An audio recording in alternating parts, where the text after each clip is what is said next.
하나님께서 오늘 우리에게 허락하신 말씀은 고린도후서 4장 7절부터 15절까지 있는 말씀입니다.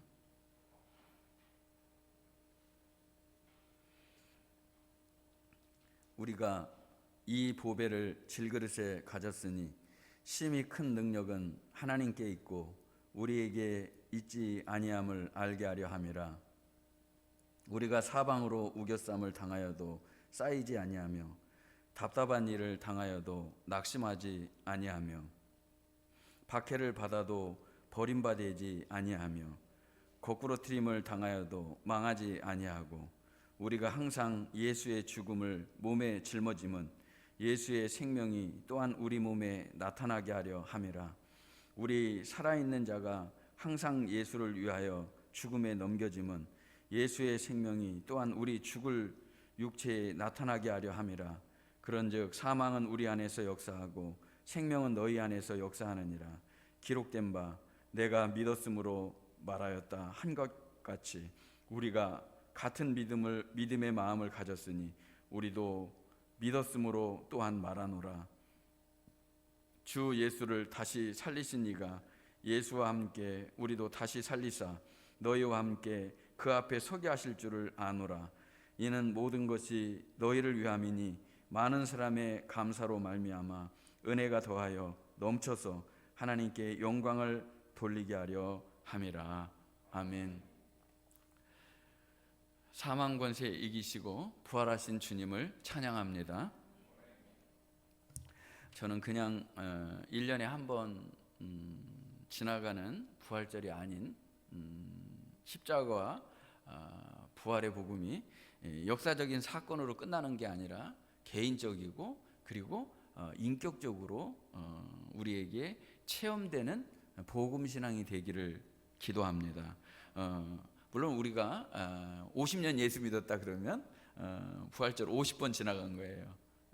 그러니까 뭐 새로운 말씀을 듣는다, 새로운 복음을 듣는다가 아니라 우리가 새롭게 들려지는 복음의 말씀, 새롭게 다가오는 부활절이 되었으면 좋겠다라는 소망을 가져봅니다.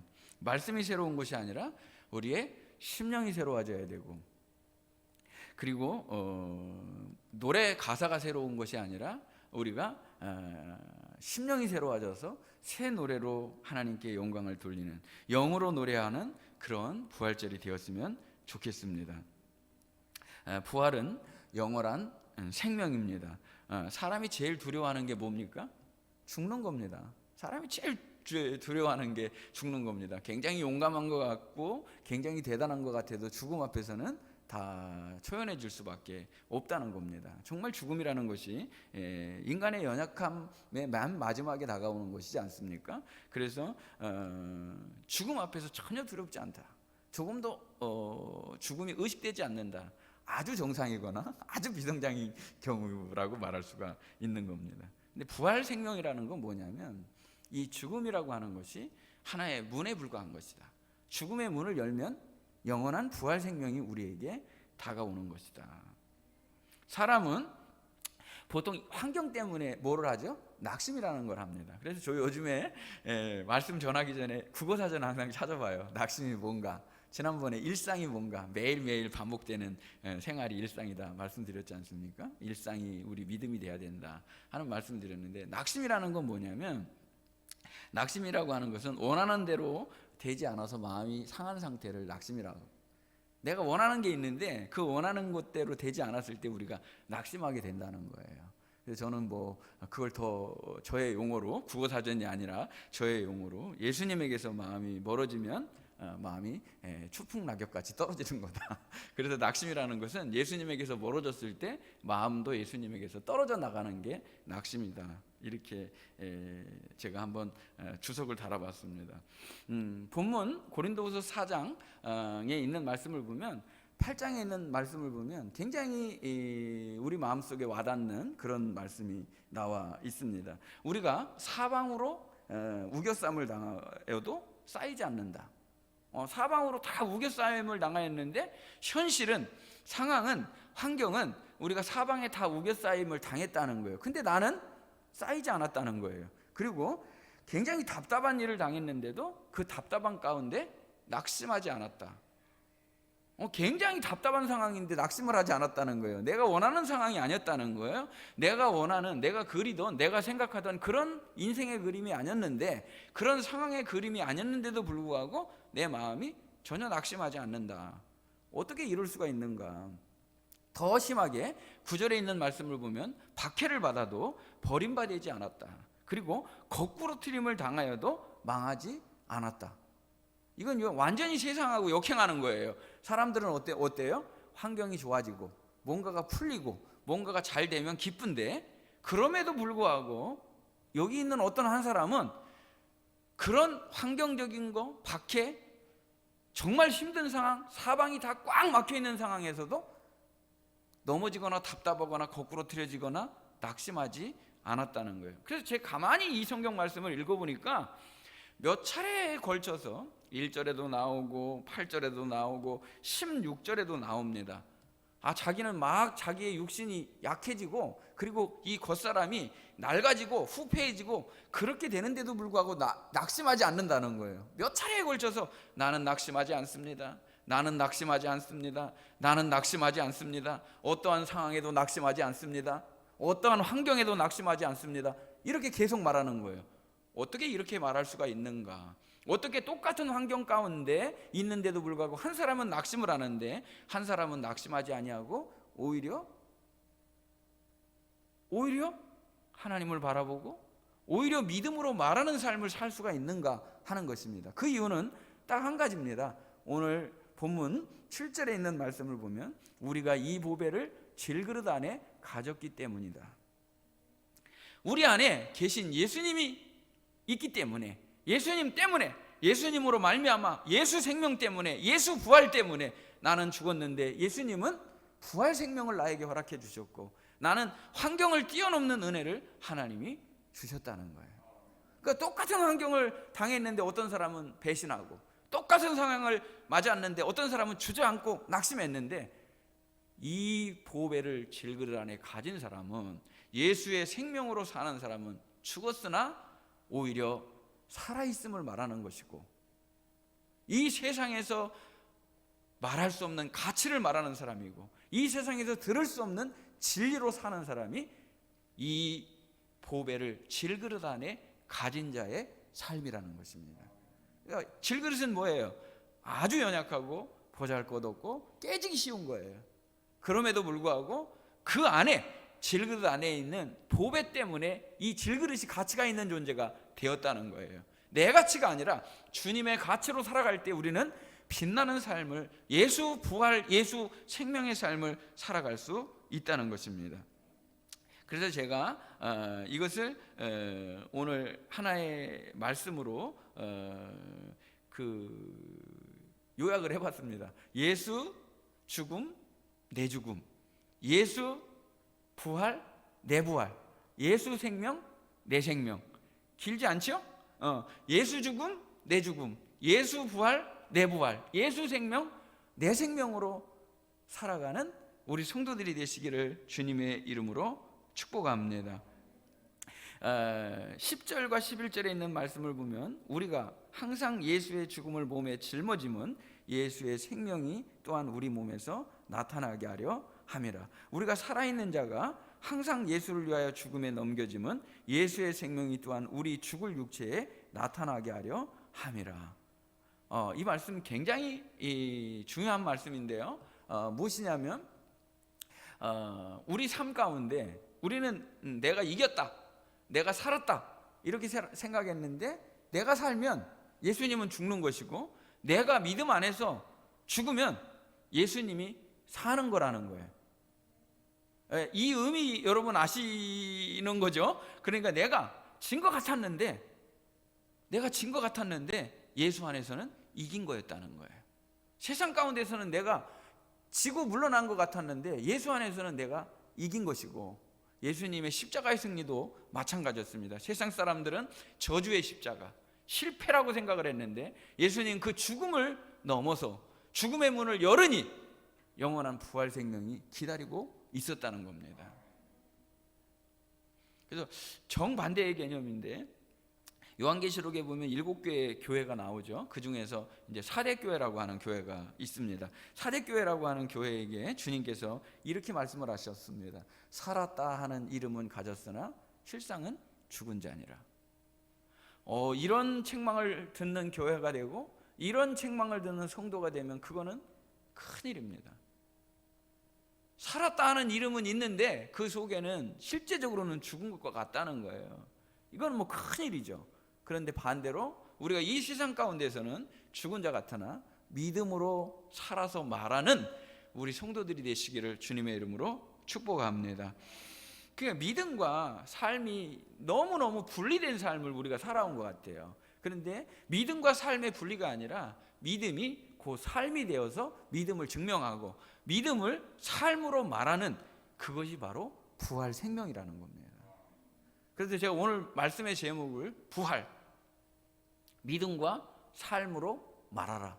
믿음과 삶으로 이제는 증명하라는 거예요. 내가 예수 믿는다는 것이, 내가 예수 안에 있다는 것이, 내가 예수님의 부활 생명을 믿는다는 것이 우리의 삶으로 증명되는 은혜를 말씀하고 계시는 것입니다.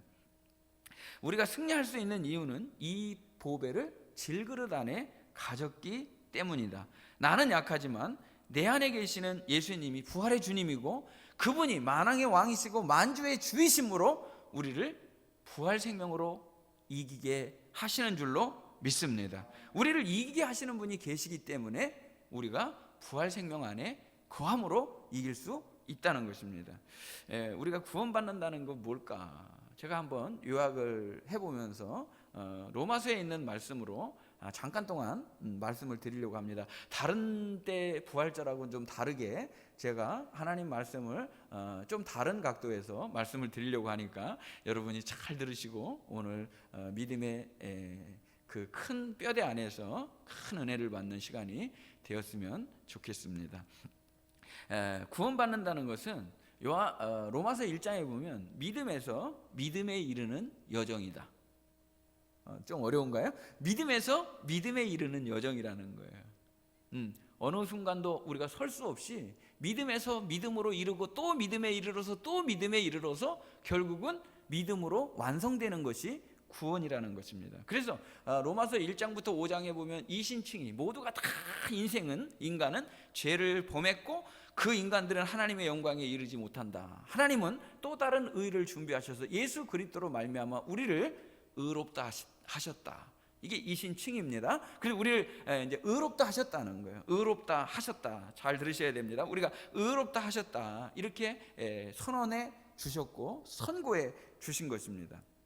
그런데 그 의롭다 하신 거에서 끝나는 게 아니라 우리가 의롭다 인정함을 받았기 때문에 이제는 실제적으로 믿음에서 어떻게 해요? 믿음에 이르는 여정을 살아가야 된다는 거예요. 살아내야 된다는 거예요. 그걸 우리는 성화의 과정이다. 우리가 실제적으로 의롭지 않은데 이제 의롭다 해주셨기 때문에, 의롭다고 인정해 주셨기 때문에 이제 그 삶을 살아내고 주님을 닮아가고 배우고 우리의 구원을 완성해가는 과정이 필요하다는 거예요. 그게 구원에서 구원에 이르는 여정이라는 거예요. 제가 그렇게 어렵지 않게 말씀 전하게 해주세요. 막 기도하고 올라왔는데 어렵지 않으시죠? 그래서 점점 우리의 믿음이 자라면서 성화 구원을 이루어가는 것이다. 그래서 제가 말씀을 지금부터 이제 전할 텐데요. 아까부터 전했지만 지금부터 전할 텐데요. 이제 4가지 질문을 할 거예요. 그럼 이 4가지 질문을 하는데 여러분이 마음으로 그냥 곧바로 대답하시면 됩니다. 제가 물어보는 게 이해가 되든지 안 되든지 마음에서 여러분이 대답을 하시면 되겠습니다. 그 내용은 로마서 8장 31절부터 39절이니까 혹시 이 내용이 이해가 안 가시는 분이 있으면 유튜브로 다시 보면서 성경책 로마서 8장 31절부터 39절에 있는 말씀을 펴놓고 들으면 뭘 물어보시는 거구나, 뭘 대답해 주시는구나. 사실은 성경이 물어보고 성경이 대답을 해 주셔요. 성경이 물어보고 성경이 대답을 해주신다는 거예요. 그래서 4가지를 물어보시는데 그 전에도 물론 이제 질문을 하시지만 굉장히 많은 부분에 하나님께서 질문을 하십니다. 그 첫째가 무엇이냐면 굉장히 아까 고린도후서에 나와 있는 것처럼 핍박이 있습니다. 환란이 있습니다. 기근이 있습니다. 그리고 박해가 있습니다.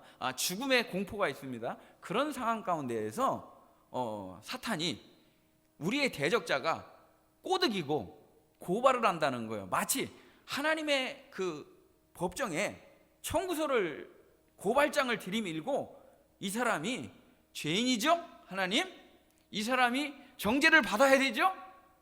이 사람 그러니까 끊어내야 되죠? 이렇게 물어본다는 거예요. 그러니까 하나님이 답을 해주시는 거예요. 여러분이 한번 대답을 해보시라는 거예요. 첫 번째 질문입니다. 하나님이 우리를 위하시면, 이 말은 바꿔서 쉽게 여러분 이해하기 좋게, 하나님이 우리를 위하시면, 하나님이 우리 편이 돼주시면 누가 우리를 대적할 수 있겠습니까? 없습니다. 이렇게 대답을 하는 겁니다. 마음으로 대답하시면 됩니다. 하나님이 우리를 위하시면, 하나님이 내 편이 되어주시는데 우리를 대적할 자가 있겠습니까? 없습니다. 그 답을 성경은 이렇게 말씀하십니다. 아들까지도 내어주신 분이 뭘 아껴가지고 뭘 아끼겠느냐라고 대답해 주시는 것입니다. 둘째, 누가 우리를 택하셨는데 택하신 우리를 죄인으로 고발할 수 있겠습니까? 없다는 거예요. 죄인이다. 그래서 우리 성도들이 죄인이라는 건 좋아요. 내가 죄인인 걸 당연히 인정해야지만 우리는 앞으로 나갈 수도 있고 주님을 만날 수도 있고, 우리가 거기서부터 시작이에요. 내가 죄인인 걸 알아야지만 뭐가 된다는 거예요. 근데 내가 죄인인 게 나를 정죄하고 나를 무기력하고 내가 막 주저앉게 하고 그런 죄인이 아니지 않습니까? 내가 죄인인 것은 주님을 찾을 수 있는 그제서야 비로소의 자격을 준 거예요. 내가 죄인인지를 알아야 주님을 찾는다는 거죠. 근데 그게 아니라 죄인이기 때문에 나는 아무것도 할 수 없습니다. 이 신앙이 잘못되게 되면 뭐냐면 나 같은 게 해가지고 나 같은 게 해가지고 밑으로 처박히면은 주님을 찾지 않고 있는다면 그건 아무 의미가 없는 거라는 거예요. 나 같은 죄인 살려주셨으니, 나 같은 죄인 찾아오셨으니, 나 같은 죄인 만나주셨으니 감사합니다가 믿음의 답이라는 것입니다. 둘째는 그러니까 택하신 우리를 죄인으로 고발할 수 있겠습니까? 심한 자괴감 가운데 있는 것이 아니라 오히려 주님을 찾게 하고 주님을 부르게 하는 은혜를 말하는 것이죠. 없다는 거예요. 절대 그렇게 할 수 없다는 거예요. 33절에 보면 이미 우리를 의롭다 하신 분이 계신데 내 행위를 보고가 아니라 내 안에 계신 예수 그리스도께서 계시기 때문에, 그분이 나의 죄를 대신해서 죽으셨기 때문에, 우리를 의롭다 하셨기 때문에 누가 고발해도 우리는 고발당하지 않는다. 세 번째, 누가 우리를 정죄할 수 있겠습니까? 누가 우리를 정죄할 수 있겠습니까? 물어봅니다. 그리스도께서 날 위해 죽으시고 그리스도께서 날 위해 다시 사셨기 때문에, 그뿐만 아니라 지금도 하나님 보좌 우편에서 우리를 위해 기도하시기 때문에 우리를 정죄할 수 없다는 거예요. 마지막 네 번째 질문입니다. 그리스도의 사랑 안에서 우리를 끊을 수 있겠는가? 그리스도의 사랑에서 우리를 끊어내려고 하는 자들이 있는데 그리스도의 사랑에서 우리를 끊을 수 있겠는가? 끊을 수 없다는 것입니다. 그러면서 오늘 그 말씀을 보면 환난이나 공고나 박해나 기근이나 적신이나 이런 모든 것들도 그리스도의 사랑에서 우리를 끊어낼 수 없다는 거예요. 적신이라는 것만 여러분이 잘 이해가 안 가고 나머지 환난이나 뭐 공고나 박해나 기근 이런 건 다 이해가 되실 거예요. 적신이라는 건 발가벗겨졌다 이 말이에요. 아무것도 없이 다 발가벗겨졌다는 거예요. 적신이라는 건. 그러니까 경제적으로 극심한 고통 가운데 있다 할지라도, 지금 이 말씀의 배경을 여러분이 아셔야 되는데 항상 제가 배경을 얘기하지 않습니까? 자, 우리가 로마에 어마어마한 권력이 있습니다. 이 권력에 굴복을 해서 시키는 대로 할게요. 그러면 돈도 줍니다. 옷도 줍니다. 직책도 줍니다. 잘 살 수 있도록 집도 줍니다. 여러분, 그러면 제가 로마 황제를 따르겠습니다. 로마 황제가 말하는 대로 시키는 대로 하겠습니다. 그러실 겁니까? 그러실 겁니까? 아니, 집도 주고 직장도 주고 먹고 살 길도 열어주고 잘 살 수 있도록 다 밀어준다는 거예요. 로마 황제를 섬기고 로마 황제를 숭배하고 로마 황제의 권력 앞에 그렇게 하라는 거예요.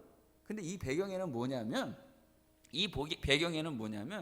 하나님의 자리를 대신하고 예수 그리스도의 주되심을 부인하고 황제를 숭배하는 거예요.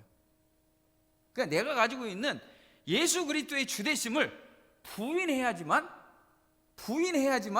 그 권력과 그 축복과 그 아니라는 삶, 편안함을 누릴 수 있는 거예요. 그럼 예수님을 버리면 나는 편하게 살 수 있는 거예요. 일시적으로, 세상적으로. 지금 예수 믿는다고 하는 것이 여러분에게 그런 시험을 줬다고 생각을 해보시길 바랍니다. 지금 내가 잠깐 예수님을 부인하면 나 편하게 먹고 살 수 있어. 그럼 여러분 어떻게 하시겠습니까? 그래서 그렇게 로마서에 보면 내가 만일 예수 그리스도를 주로 시인하면 이라고 하는 내용이 거기서 자꾸 나오는 거예요. 맨 마지막에 또 요한계시록에도 보면 황제를 숭배하고 사탄을 따르면 666을 받으면 내가 너에게 경제적인 이득을 주고 살 수 있는 길을 주고 편안한 삶을 주겠다. 그래도 안 받겠다. 그래 666이라는 게 그래서 나온 거예요. 지금 당시에 기독교의 10대 박해가 시작되는 겁니다. 예수 믿는다 그러면 죽는 거예요. 예수 믿는다 그러면 재산도 잃는 거예요. 예수 믿는다 그러면 엄청난 박해와 엄청난 핍박 가운데로 가는 거예요. 여러분, 그래도 예수 믿는다 그렇게 지켜가시겠습니까? 이거 내용 알으니까 여러분 단순하지 않죠? 아까는 그리스도의 사랑에서 우리를 끊어낼 자가 있겠습니까? 그러니까 없죠. 이렇게 얘기했는데 이 내용을 알으니까 지금 단순하게 이렇게 물어보는 게 아니라 다 주겠다는 거예요. 예수님에게 내가 한 번만 절을 하면 천하 만국의 모든 권세를 너에게 주겠다. 똑같은 거예요. 지금의 시험도 핍박이든지 유혹이든지 둘 중에 하나를 주면서 너 편하게 내가 살게 해줄게. 예수님만 믿지 마. 예수님만 안 믿으면 내가 너 원하는 거 다 해줄게. 이렇게 물어보는 거라는 거예요. 사랑하는 성도 여러분, 우리가 이러한 상황 가운데서도 이길 수 있는 유일한 하나의 해답을 제시해 주는 말씀이 오늘 말씀입니다. 로마서 8장 36절과 37절 다 같이 읽어보도록 하겠습니다. 기록된 바 우리가 종일 주를 위하여 죽임을 당하게 되며 도살당할 양같이 여김을 받았나이다 한가 같으니라. 그러나 이 모든 일에 우리를 사랑하시는 이로 말미암아 우리가 넉넉히 이기느니라. 아멘. 우리가 이길 수 있는 이유는 마치 도살장에 끌려가는 양과 같이 종일 죽임을 당하는 상태, 그 고통의 자리에 있다 할지라도 우리가 이길 수 있는 이유는 우리를 사랑하시는 이로 말미암아 넉넉하게 이기느니라.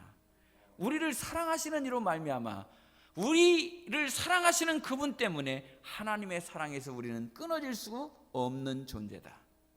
하나님의 사랑이 우리를 지켜주신다. 그리스도께서 우리를 위해 죽으시고 다시 사셔서 이 사랑을 증명해 주셨다는 거예요. 하나님은 사랑이십니다. 하나님은 본질 자체가 사랑이고 하나님은 그 안에 사랑으로 꽉 차 있는 분이라는 거예요. 그래서 하나님이 세상을 이처럼 사랑하사 독생자를 주셨으니 이는 저를 믿는 자마다 멸망치 않고 영생을 얻게 하려 하심이니라. 사랑은 여기 있으니 우리가 하나님을 사랑한 것이 아니요 하나님이 우리를 사랑하사 우리 죄를 위하여 화목제물로 그 아들을 보내셨습니다. 우리가 아직 죄인 되었을 때 그리스도께서 우리를 위하여 죽으심으로 하나님께서 우리에 대한 자기의 사랑을 확증하셨느니라. 예수님 말씀하셨습니다. 예수님께서 인자가 온 것은 섬김을 받으려 함이 아니라 도리어 섬기려 하고 자기 목숨을 많은 사람의 대속물로 주려 함이니라. 나는 선한 목자라. 선한 목자는 양들을 위하여 목숨을 버리기 위해 오셨다는 거예요. 그분이 우리에게 오셔서 자기 목숨을 내어주시고 우리는 생명을 얻고 우리는 더 풍성한 삶의 세계로 들어가게 되었다는 거예요. 그래서 예수님께서 요한복음 10장 17절에 보면 내가 내 목숨을 버리는 것은 그것을 내가 다시 얻기 위함이니 이로 말미암아 아버지께서 나를 사랑하시느니라. 예수님은 목숨을 버리시고 다시 얻기 위해서, 부활하시기 위해서 죽으셨다는 거예요. 아까 말씀드린 이 대속물이라고 하는 거 말씀드렸는데 우리가 죄와 사망에 있으면 이 죄에서 우리를 해방시켜주기 위해서, 풀어주기 위해서, 사망에서 우리를 건져내시기 위해서 꼭 필요한 게 뭐냐면 대속물이에요. 속전이라는 거예요. 그럼 그 값을 지불해야 되는데, 죽음의 값을 지불해야 되는데, 죄의 값을 지불해야 되는데, 노예의 값을 지불해야 되는데, 그것이 무엇이냐면 속전, 대속물이라는 거예요. 대신 지불해 줬다는 거예요. 예수님이 대신 죽으심으로, 예수님의 피를 대신 흘려주심으로 우리를 용서해 주시고 자유케 하셨다는 것입니다. 다시 제가 말씀드립니다. 다시 여러분에게 말씀드립니다. 예수님의 이 부활 사건이 그저 역사적인 사건. 어젠가 제가 인터넷 그 뉴스를 보니까 뭐 그런 내용을 적어놨더라고요. 그 내용이 무슨 말이냐면은 그 법의학자 있잖아요. 예를 들면 교통사고만 연구하는 사람은 이게 몇 킬로로 가서 어디에 부딪혀서 무슨 색 차랑 몇 킬로 정도 속도로 부딪혔는지를 다 과학적으로 이렇게 증명하잖아요. 근데 법의학자들은 사람이 죽은 그 몸의 상태를 보면 옷의 상태, 몸의 상태 이런 걸 보면 사인이 뭔지를 규명을 한다고 그래요. 그런데 예수님의 수의를 보고서 법의학자들이, 의사들이죠, 쉽게 얘기하면, 그거를 이제 증명해내는 내용들이 그 인터넷 뉴스에 나온 거를 봤습니다. 그랬더니 예수님 죽음 이렇게 표현을 했더라고요. 그 의사들이 얘기하는 내용이에요. 이거는요, 예수님은 우측 어깨가 심하게 탈골이 이루어졌다. 어깨가 이제 거의 부러지듯이 빠졌다는 거예요. 왜 그랬을까요? 예수님이 오른쪽 어깨로 십자가를 지셨기 때문에 그랬다는 거예요. 그리고 예수님이 성경에 보면 로마 병사가 그 옆구리를 찌르니까 물과 피가 쏟아졌다, 그런 내용 나오지 않습니까? 근데 그걸 너무 제가 깜짝 놀라긴 했습니다. 뭐 그것 때문에 충격받은 건 아니고 그 의사들이 얘기를 하는데 예수님 옆구리를 찔렀는데 거기서 물과 이제 피가 나왔다 그러는 거는 어떤 거면 심한 이 어깨 탈골에서 계속 이제 출혈이 이루어졌다는 거예요. 그래서 내 척수액이 그 물로 나와가지고 쏟아졌는데 그 양을 1.7리터 정도 되는 양이다라고까지 거기다가 써놓은 거예요. 그러니까 성경에 나와 있는 게 이제 사실이라고 하는 거를 이제 쓰려고 그랬던 거예요. 근데 저는 그걸 보면서 깜짝 놀랐는데 어떻게 이게 그 당시 그렇게 오래된 사건을 물이 쏟아진 것까지 이 사람들이 물의 양까지 정확히 추정했을까 하는 거를 놀라면서, 우리는 그거 아니더라도 날 위해 죽으시고 날 위해 다시 사신 예수님이 그냥 믿어지는데 이 사람들은 막 이거를 또 따져보고 계산을 해보고 막 이렇게 해야 되는구나 하는 걸 보고 제가 놀라게 되었습니다. 예수님은 우리를 위해 물과 피를 다 쏟으시기까지 사랑해 주신 부활의 주님이십니다. 이것이 오늘 이 자리에 있는 사랑하는 성도 여러분에게 역사적인 사건이 아닌 나 개인의 사건이 되고 인격적으로 부활의 주님을 모셔드리는 그런 은혜의 시간이 되시기를 주님의 이름으로 축복합니다. 그래서 예수의 죽음이 내 죽음이 되고 예수의 부활이 내 부활이 되고 예수의 생명이 내 생명이 되어서 살아가는 은혜가 있으시기를 주님의 이름으로 축복합니다. 그러니까 요한복음 11장 25절과 26절에 있는 말씀, 나사로를 살리시기 전이죠. 예수님께서 그 자매들에게 물어본 내용이죠. 예수께서 이르시되 나는 부활이요 생명이, 나를 믿는 자는 죽어도 살겠고 무릇 살아서 나를 믿는 자는 영원히 죽지 아니하리니 이것을 내가 믿느냐. 예수님이 내가 곧 길이요 진리요 생명이다 라고 말씀해 주셨잖아요. 근데 그 예수님이 자기 자신이 나는 부활이고 생명이다라고 말씀해 주시는 겁니다. 예수님 자신이 나는 부활이고 생명이다, 나를 믿는 자는 죽어도 살겠고 나를 믿는 자는 죽어도 산다는 거예요. 오늘 우리가 예수님 안에서 살고 예수님 안에서 죽고 그 믿음이, 그 삶이 예수님의 부활을 증명해내는 아름다운 생애가 되기를 주님의 이름으로 축복합니다. 제가 사실은 그 요한복음 14장 이 18절 20절 이 본문으로 주일 설교를 하려고 그랬어요. 근데 똑같은 말씀이기 때문에 같이 연결이 되어 있기 때문에 우리 한번 읽어보도록 하겠습니다. 요한복음 14장 18절에서 20절입니다. 내가 너희를 고아와 같이 버려두지 아니하고 너희에게로 오리라. 조금 있으면 세상은 다시 나를 보지 못할 것이로되 너희는 나를 보리니 이는 내가 살아있고 너희도 살아있겠음이라. 그날에는 내가 아버지 안에 너희가 내 안에 내가 너희 안에 있는 것을 너희가 알리라. 아멘.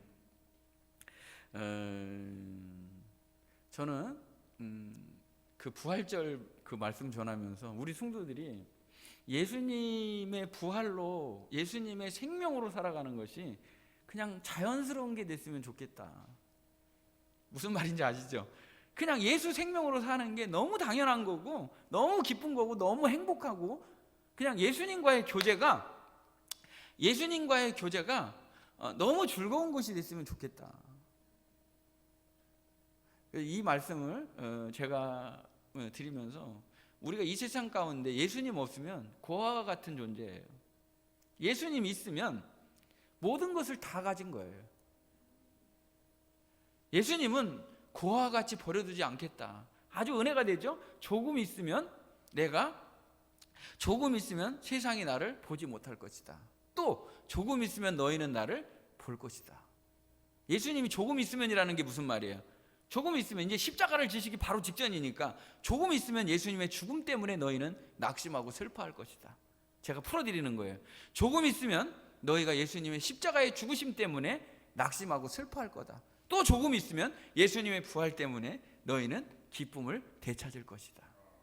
정말 그분을 우리가 기다리고 정말 그분을 확신한다면 아주 조금이에요. 여러분, 우리가 참아내는 시간은 아주 조금인 거예요. 환난과 핍박의 시간은 아주 짧은 거예요. 주님과 영원한 왕으로 살아가는 시간은 영원인 거예요. 그러니까 조금 있으면 이라고 여러분 생각해 보시기를 바랍니다. 조금만 참으면 된다. 조금만 견디면 된다. 예수의 생명으로 나는 죽어도 예수님만 살면, 내 안에서 예수님이 살아계시면 모든 것이 다 되는 겁니다.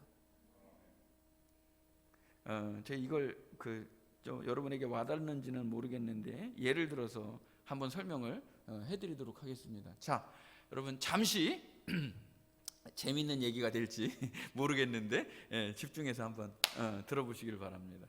예수님이 이렇게 말씀하셔요.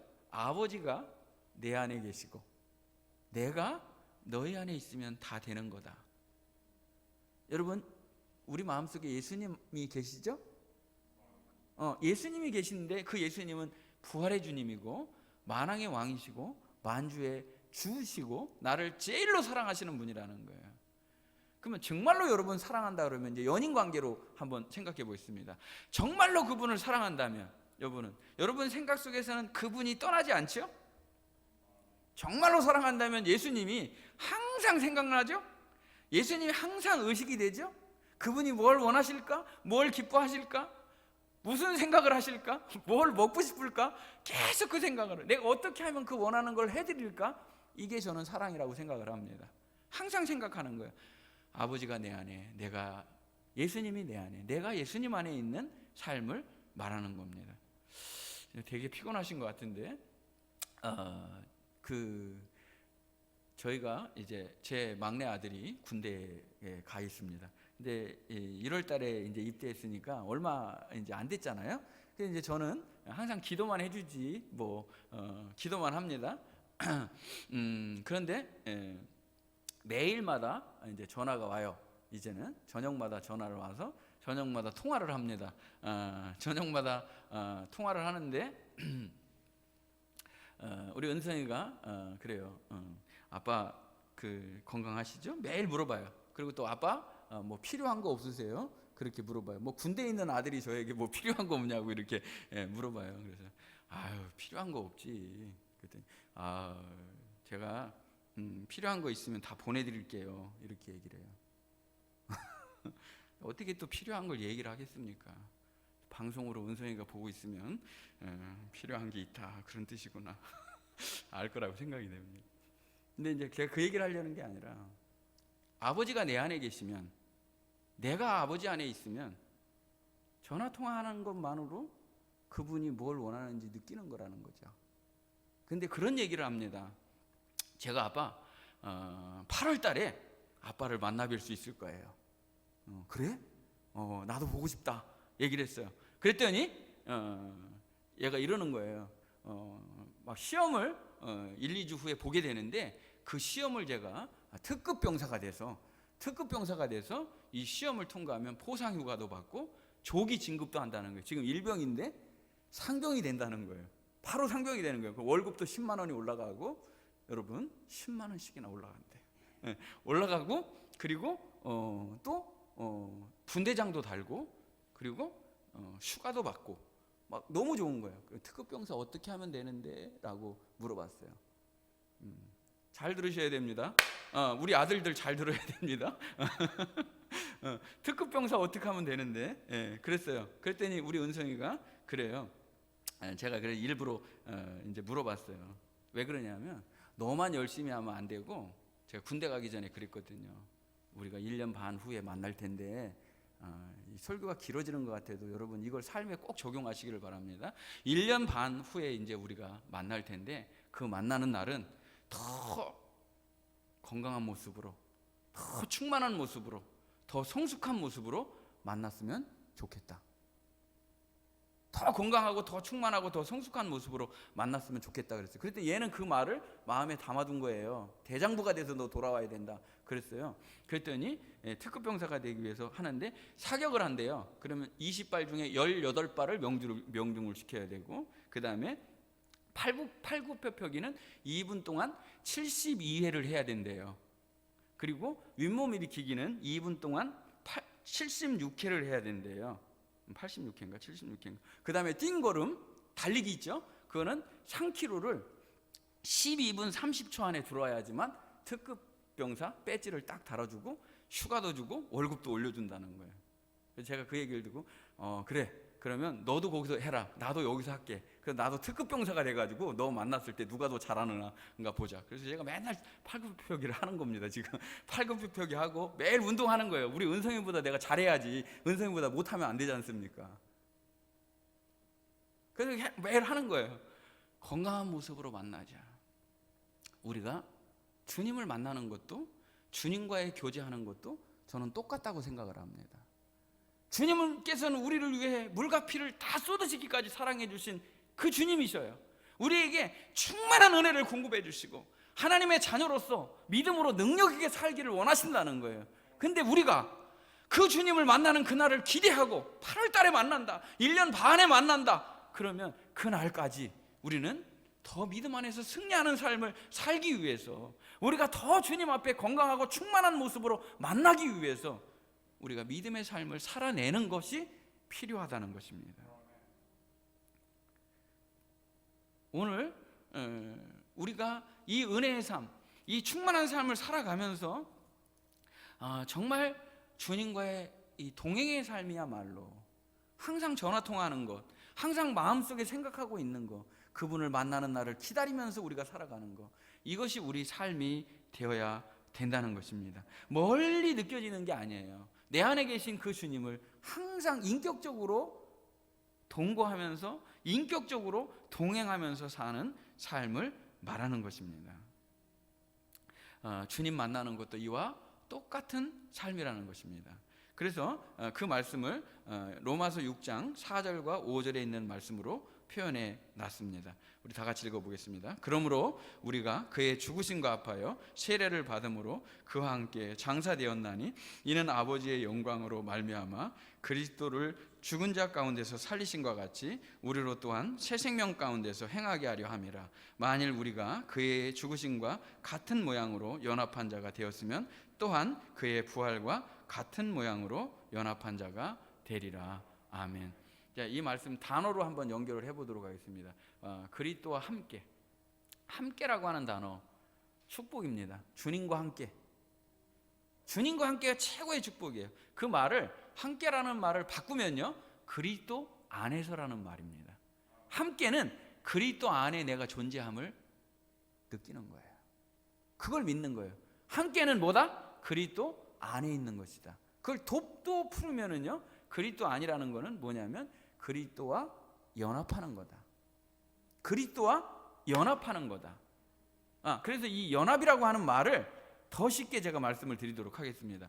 여러분, 옛날에 고염나무라고 있었어요. 고염나무 여러분 아셔요? 네, 뭐 감처럼 생겼는데 뭐 토종 조그만 그 감이에요. 고염이라고 하는 게. 근데 고염나무 보니까 이거 괜찮네. 고염나무 엄청 많이 열리고 좋네. 그런 사람이 없죠.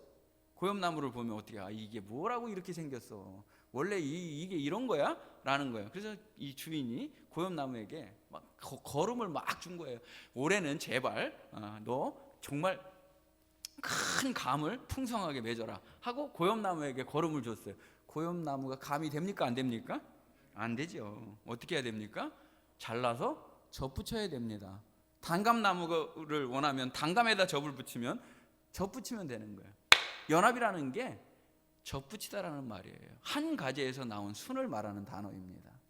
그러니까 이 들포도 나무, 아무짝에도 쓸모없는 들포도 나무, 나 같은 가지를 잘라서 참포도 나무 되시는 예수님께 접붙여야 예수님의 생명의 열매, 부활의 열매로 살아갈 수 있는 줄로 믿습니다.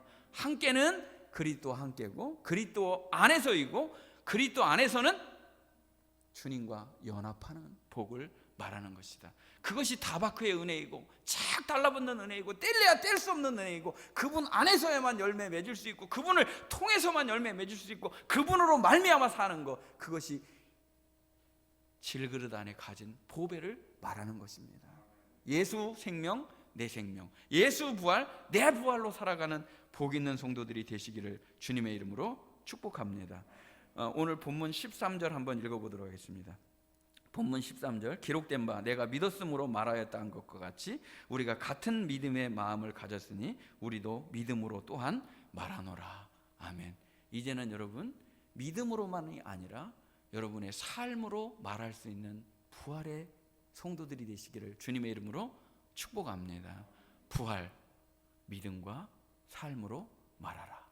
이제는 예수님, 부활하신 예수님이 내 안에 계셔서 그 예수님 안에서 그분과 연합되고 붙어 있음으로 말미암아 내 삶도 예수님의 부활 생명이 나타나는 삶을 살기를 주님의 이름으로 축복합니다. 우리를 사랑하시는 이로 말미암아 그 하나님의 사랑 때문에 우리는 그런 삶을 이루어 드릴 수 있는 줄 믿습니다. 기도하시겠습니다. 하나님 감사합니다. 오늘 또 예수님의 부활 생명으로 우리에게 은혜 주시고 축복해 주셔서 하나님의 사랑 가운데 이 부활의 생명으로 살게 해주신 것 감사합니다. 이제는 우리 믿음만이 아니라 우리의 삶이 부활 생명이 나타나는 삶을 살기를 원합니다. 환경 때문에 낙심하거나 어려움 때문에 주저앉는 그런 약한 믿음이 아니라 그것을 예수님 때문에 능히 이길 수 있는, 내 안에 계신 그 예수님 때문에 능히 이길 수 있는 아름다운 믿음의 성도들 다 되게 하여 주시옵소서.